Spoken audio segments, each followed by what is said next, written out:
మేము వచ్చిన తర్వాత ఒక మెగా డిఎస్సిని రూపొందిస్తాము, మెగా డిఎస్సిని అడ్వర్టైజ్ చేస్తాము, ఇప్పుడున్నటువంటి ప్రభుత్వాలు చేయట్లేదు, చెందట్లేదు సరిగ్గా అని చెప్పారు. మరి ఆ పెద్ద మెగా డిఎస్సీలు ఎక్కడికి వెళ్ళాయో ఏమో అర్థం కావట్లా.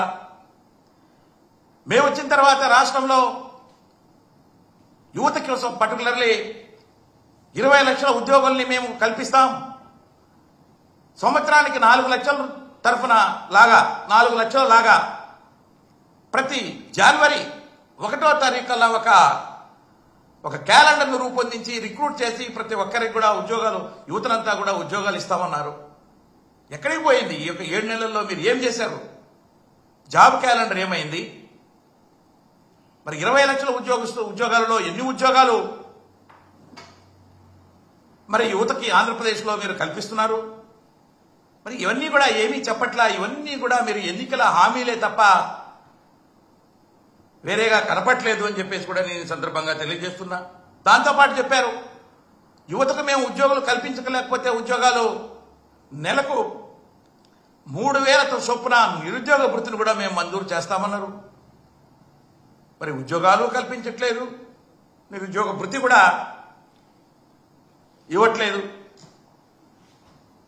మరి అదేవిధంగా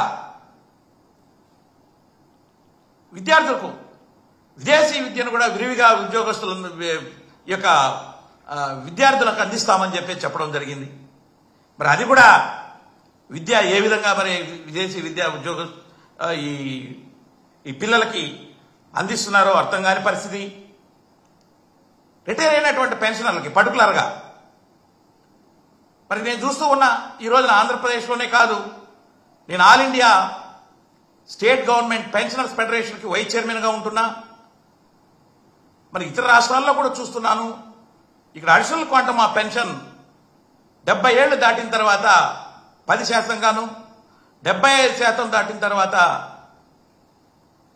75 సంవత్సరాలు దాటిన తర్వాత 15% గాను అడిషనల్ క్వాంటమ్ మరి ఈ పెన్షనర్స్కి ఇవ్వాల్సినటువంటి అవసరం ఎంతైనా ఉన్నది. కాబట్టి దాన్ని ఇమీడియట్గా మంజూరు చేయాలని చెప్పేసి కూడా నేను కూటమి ప్రభుత్వాన్ని కోరుతున్నా. అదేవిధంగా ట్రీట్మెంట్ ఉద్యోగస్తులకు కానీ పెన్షనర్స్కి కానీ ఏదైనా జబ్బు చేసినప్పుడు హెల్త్ కార్డ్స్ అనేటివి ఉన్నాయి.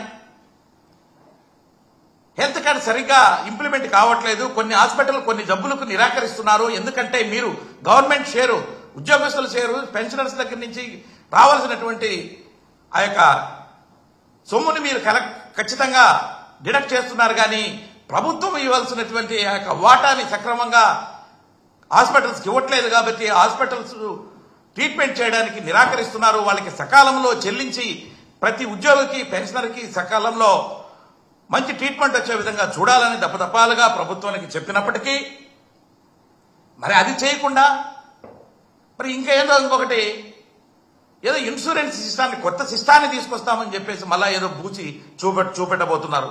నాకైతే అర్థం కావట్లే.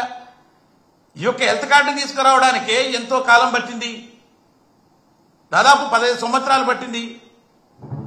ఒక స్టైల్కి ఉన్నదాన్నే తీసుకురావాలి కానీ ఇంకొక సిస్టమ్ లేకపోయి ఇంకొక విధంగా మరి ఏ విధంగా చేస్తారు ఉద్యోగస్తులకి మేలు అని చెప్పేది నాకైతే అర్థం కావట్లేదు.